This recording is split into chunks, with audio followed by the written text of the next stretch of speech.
All right, we did something interesting. We commissioned a survey with SurveyMonkey Audience of 18 to 35-year-olds and how do they consume news and media.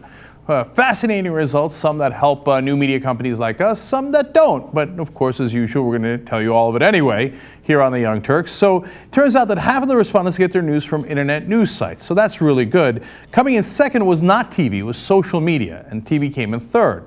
Now, for a new media company like us, that's great. It's good to know that. But it turns out that when they went to internet news sites, they chose traditional media significantly over new media. So they would go to CNN and New York Times online. All right, interesting. Well, now we know at least, right?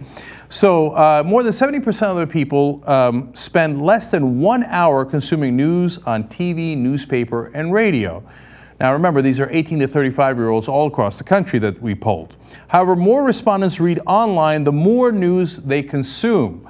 So 44% of respondents have spent 1 to 5 hours per day reading news online.